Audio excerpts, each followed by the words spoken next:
14 फरवरी के heart break से डर नहीं लगता, 15 फरवरी के हार्ट ब्रेक से डर लग रहा है भाई, क्योंकि इस टाइम एक तो ऑलरेडी 15 फरवरी को स्लैब डे होता है, और जो स्लैब्स पड़ेंगी अब वो इंडिया को पड़ेगी या पाकिस्तान को पड़ेगी, ये कबल वक्त है कहना। लेकिन मुझे पता नहीं, टीम को देखते हुए हाँ टीम, मुझे पता नहीं क्यों लगता है कि इस दफा पाकिस्तान पहले से कुछ बेहतर एफर्ट करने वाली है। इंडिया डोमिनेट करता है, ठीक है, इंडियन टीम उनकी परफॉर्मेंसेस बड़े इवेंट्स के अंदर हमेशा बहुत ही आउटस्टैंडिंग रही है।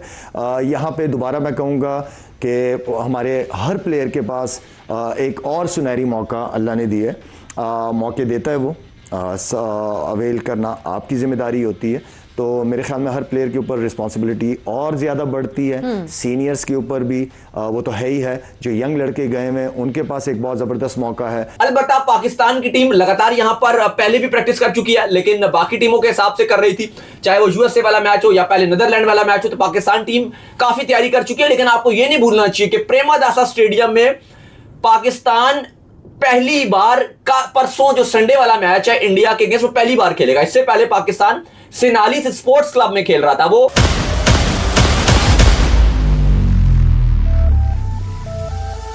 कि उनका प्लेयर अगर कोहली अच्छा है या XYZ कोई भी अच्छा है तो हम उसकी तारीफ करेंगे कि वो अच्छा खेलता है, वो यहाँ हमारा क्या ताल्लुक इन चीज़ों से। मगर ये लोग जो लेके आते हैं ना, ये तो दूसरे उससे आते हैं ना, उसमें क्रिकेट का नुकसान है, उसमें फ़ायदा क्या। आज आप इतना कुछ करने के बाद फिर तरले करने बैठ गए कि आओ जी खेलो हमारे साथ, तो नहीं खेलते। अगर ऐसी कोई बात है, ऐसा मत करो यार, खेल आप अलग हो जाइए। इनको कोई समझाने वाला नहीं है, कोई समझाए ना इनको। मेरा ख्याल है इनको वो एक हैं वो जो 6 और 7 की बातें करते हैं, हर दफ़ा उन्हें याद नहीं रहता कि 6 गिराए या 7 गिराए। उनसे उनको कहें हम जाके बताओ इन्हें कि पॉलिटिक्स में नहीं, ये चीज़ें क्रिकेट में पॉलिटिक्स नहीं आती भैया। तो ये चीज़ें इनको सोचनी चाहिए। और मेरा ख्याल है अब जहाँ तक इस खेल का और उसका ताल्लुक है, देखें ये फॉर्मेट में कुछ भी हो सकता है। हम जैसे शाहिद ने कहा कि वो डोमिनेट करते हैं और उनके प्लेयर, अब टीम अच्छी है, लेकिन ये नहीं हो सकता कि आप नहीं हार सकते।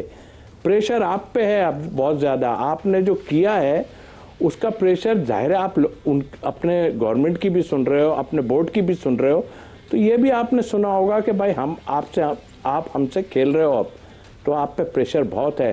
और ये हम दिखा देंगे इंशाल्लाह आपको कि हम किस तरह खेल में रहते हैं। तो हम तो कभी भी ये नहीं सोचते, बट बिल्कुल ये खेल आप प्लेयरों की, जहाँ तक मैं बात करता हूँ, अपनी टीम की बात करता हूँ, आपको कोई जरूरत नहीं है कुछ सोचने की। आप गेम में फोकस करो, और उसमें आप फोकस करोगे ना तो ही फायदा है आपका। जैसे बताया ना कि हीरो बनने का यही टाइम है। हमने भी बहुत खेला है इनके साथ, और हम उस वक्त तो इनको करीब भी नहीं आने देते थे, सबको मालूम है।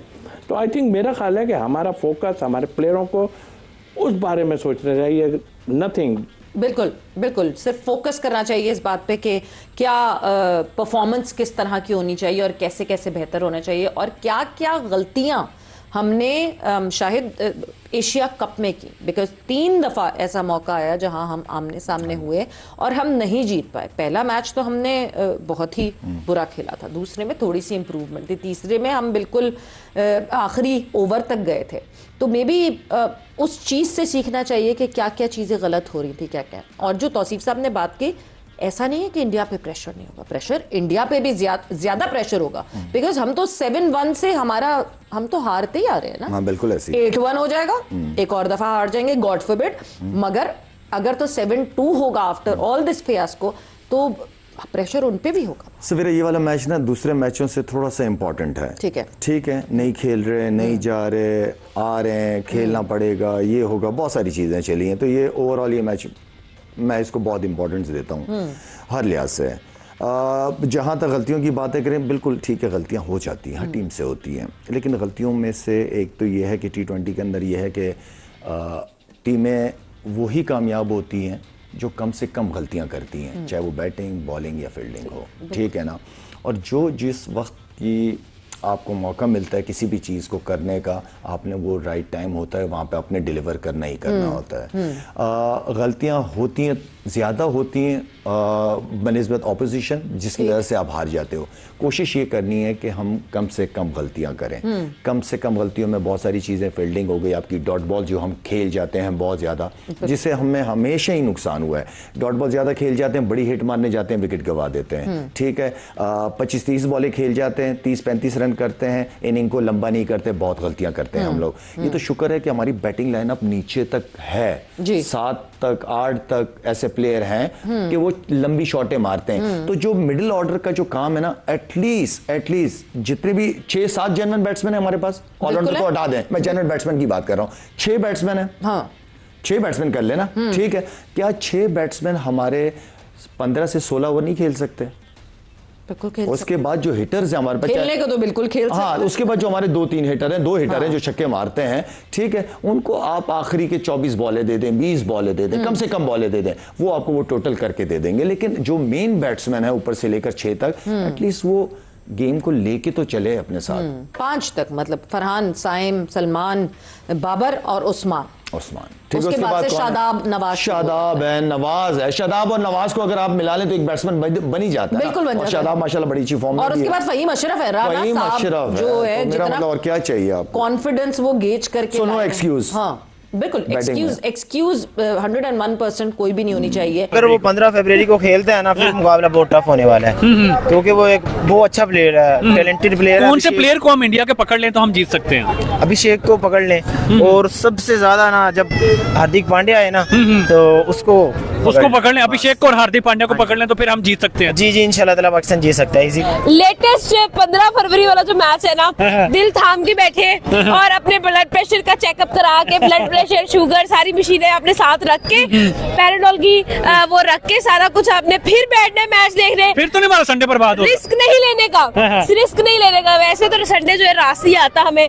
लेकिन दिल कहता है, दिल चाहता है, और दिल में बहुत सारे अरमान दोबारा से जागना शुरू हो चुके हैं कि भाई शायद मे बी कुछ ऐसा हो कि पाकिस्तान जीत जाए। लेकिन देखो, अगर फॉर एग्जांपल पाकिस्तान टीवी पे मैच देखे तो कहीं तोड़ना ही ना पड़े। हाँ, और ऑल्सो सस्ते वाले टीवी पे मैच देखना, कहीं तोड़ना ना पड़ जाए। लेकिन मेरी बात सुनो, ऐसा नहीं है अगर पाकिस्तान हार भी गया फिर भी we are going to be in the quarter finals, और क्वार्टर फाइनल में फिर से जो है हम लोग अच्छा परफॉर्मेंस कर सकते हैं। कहीं ना कहीं हम लोग ऑस्ट्रेलिया, आपने फाइनल वर्डिक्ट नहीं दिया, इंडिया जीतेगा या पाकिस्तान जीतेगा? यार मेरा दिल नहीं कह रहा, मेरा दिल जो कह रहा है, जो दिमाग कह रहा है वो दिल नहीं कह रहा, और जो दिल कह रहा है वो दिमाग नहीं कह रहा। अभी मेरा खुद जो है ना वो कॉन्फ्लिक्ट चल रहा है दिल और दिमाग के दरमियान में।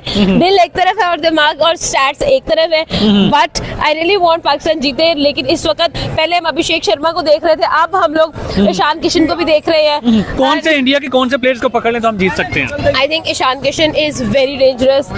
सूर्य कुमार यादव फॉर्म में वापस आ चुके हैं। हम लोगों ने रिसेंट जो न्यूजीलैंड के साथ सीरीज हुई है उसके अंदर हम लोगों ने उनकी परफॉर्मेंस देखी है, दे वर इनक्रेडिबल। उसके बाद अगर देखा जाए हार्दिक पांड्या, तो हमेशा से वो बंदा आउट ऑफ फॉर्म भी खतरा है, ठीक है। और उसके बाद आप देख लो कि ईशान किशन और हार्दिक पांड्या वो बंदे हैं जिन्होंने Asia cup 2023 ODI Asia cup में जो बारिश की वजह से पाकिस्तान बच गया था, उसके अंदर भी इन दोनों ने परफॉर्म किया था। विराट भी आउट हो गया था, अभिषेक भी आउट हो गया था, और रोहित शर्मा भी आउट हो गया। उस वक्त ये दोनों खड़े हुए थे, ईशान किशन और खड़ा हुआ था हार्दिक पांड्या। इन दोनों ने परफॉर्मेंस की थी, पार्टनरशिप लगाई थी, और जाकर कहीं जो है ना उसके बाद बारिश हो गई थी तो पाकिस्तान बच गया था। तो ये सीन्स हैं, कुछ इस तरह के सीन्स हैं कि भाई कुछ भी हो सकता है, बट हमने दुआएं करनी है, क्योंकि या तो दुआएं बचा सकती है या तो विनर या लड़ना।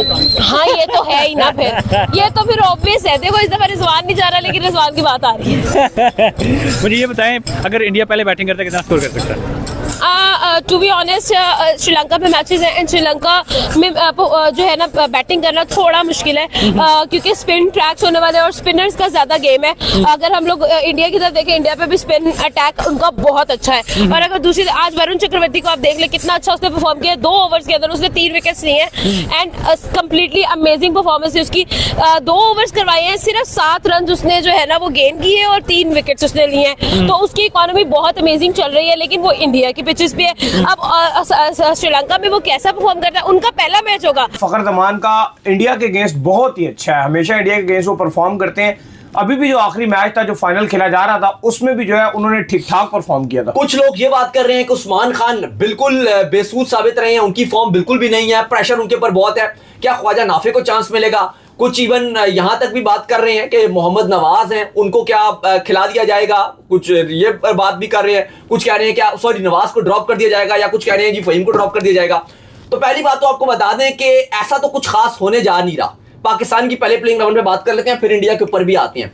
ऐसा तो होने जा नहीं रहा कि नवाज हो गए या फहीम हो गए उनको ड्रॉप किया जाएगा। इवन कल हम जो जीत की सोच है एबीएन पे, वहां पे ट्रांसमिशन चल रही है वर्ल्ड कप की, तो उस पर भी हमसे सवाल किया कि हम दोनों से क्या नवाज को ड्रॉप किया जा सकता है। तो हमने उस टाइम भी बात की, देखो अभी तक की जो सिचुएशन है, अगर मैच पूरा होता है तो फिर तो ये नहीं होगा, क्योंकि पाकिस्तान की सोच यही है कि दो आपके स्पिनर हो प्रॉपर, इब्रार और उस्मान तारिक, एक फास्ट बॉलर शाहीन, एक आपका फहीम अशरफ और बाकी आपके बैटर्स। ये फिलहाल सोच है, आज की सोच है, जो आज की मीटिंग रही है, या आप कह लो कि पहले की ये सोच है कि बेस्ट हमारी इंडिया के अगेंस्ट 11 ही होगी। लेकिन चूंकि मौसम अगर खराब रहता है और वैसे तो अगर ओवर्स की कटौती रहती है, मैच कंडीशंस थोड़ी सी डिफरेंट रहती हैं, फिर जरूर सोचा जा सकता है अगर आप उस सिचुएशन में आ जाते हो, टॉस डिले रहता है, तो फिर यू नेवर नो कि नसीम शाह का चांस मिल जाए। क्योंकि मसला ये है ना कि ओवर कास्ट कंडीशन जो है वो आपको बार बार जो है ये फोर्स कर रही है कि आप अपना जो पेसर है वो एक जो है बढ़ाइए, बार बार ये आपको जो है वो हो रहा है कि यार अगर तो बिल्कुल मैच जो है नॉर्मल सिचुएशन में हो रहा होता, जैसे आज का मैच हुआ जिसमें जो आपको पता है कि जिम्बाब्वे ने ऑस्ट्रेलिया को शिकस्त दी, फिर तो स्ट्रेट फॉरवर्ड आप अपनी जो सेम प्लेइंग 11 के साथ जा सकते थे। लेकिन एक तब्दीली जो है वो कहीं ना कहीं जो है वो हो सकता है करनी पड़े आपको। लेकिन अब मसला ये नहीं है, मसला ये है कि आप नसीम शाह को किसकी जगह के ऊपर जो है चांस दोगे। क्या नसीम शाह को जो है वो आप खिलाओगे, इब्रार को आप बाहर करोगे, उसको आप बाहर कभी नहीं करना चाहते? क्या आप नवाज को बाहर करोगे, बैटिंग आप अपनी कमजोर नहीं करना चाहते? क्या आप किसको खिलाओगे, मतलब क्या आप उस्मान खान को बाहर करके सरफराज फरहान को कहोगे तू विकेट कीपिंग कर ले, तो नसीम शाह को आप ऐड करोगे? कहां पर आप नसीम शाह को ऐड करोगे, ये बहुत बड़ा सवालिया निशान है। लेकिन बिल्कुल अगर आप नसीम शाह को खिलाते हो तो क्या आप उस्मान तारिक को बाहर करोगे, जिस पर इंडियन मीडिया ने इतना शोर मचाया है? मुझे नहीं लगता कि उस्मान तारिक को तो हो ही नहीं सकता। उस्मान तारिक को आप बाहर कर सकते हो। फिर क्या आप इब्रार को बाहर करोगे? आई थिंक ये भी एक बहुत मुश्किल कॉल हो जाएगी कि इब्रार को अगर आप लगातार खिला रहे हो, आप इंडिया वाले मैच में अगर ड्रॉप कर देते हो या आप सिचुएशन के हिसाब से, तो आई थिंक वो भी एक बड़ा मुश्किल डिसीजन रहेगा। फिलहाल पाकिस्तान की जो आज तक की स्ट्रेटजी है, जो पाकिस्तान ने प्रैक्टिस की, अली साहब वो स्ट्रेटजी तो पाकिस्तान की सिंपल नजर आ रही है कि पाकिस्तान अगर बहुत out of the box decision लेता है, बहुत out of the box decision, तो वो यही हो सकता है कि उस्मान खान को आप बिठा के प्रेशर बहुत ले लिया उन्होंने, तो आप नाफे को खिला लो, उसके भी चांसेस बहुत कम है। ज्यादातर सोच यही है कि जो आपकी प्लेइंग 11 अगेंस्ट यूएस से खेली थी वही खिलाइए, और वो प्लेइंग 11 आपकी ये थी कि साइम और फरहान ओपनर थे, नंबर 3 पे सलमान अली आगा थे, 4 पे आपके साबिक कप्तान बाबर आजम थे, 5 पे आपके उस्मान खान थे, 6 पे आपके शादाब खान थे, 7 पे नवाज, 8 पे फहीम अशरफ, 9 पे शाहीन शाह अफरीदी, 10 पे इब्रार और 11 पे उस्मान तारिक। हाँ बिल्कुल, यही प्लेइंग 11 जो है वो दिख रही है फिलहाल। तो अगर आप जो है वो फिर एक तब्दीली की तरफ जाते हैं, फिर नसीम शाह को बाहर करना, नसीम शाह को आपको अगर लाना है तो फिर आपको एक स्पिनर ही कम करना पड़ेगा, और कुछ नजर नहीं आ रहा। उस्मान तारिक और इब्रार में से एक बंदा बाहर होगा तब ही आपका नसीम शाह एंटर हो सकता है, अदरवाइज आप बैटिंग के ऊपर तो बिल्कुल भी, आपको पता है कि बिल्कुल भी आप बैटिंग के ऊपर कंप्रोमाइज नहीं करते। क्योंकि अगर आप सिचुएशन देखो तो इंडिया में मैचेस खेल रहा था, उसमें वो 2 फास्ट बॉलर, एक हार्दिक पांड्या और एक शिवम दुबे के साथ जा रहे थे। लेकिन आपने एक चीज अगर नोट की हो, इंडिया का जो जब ये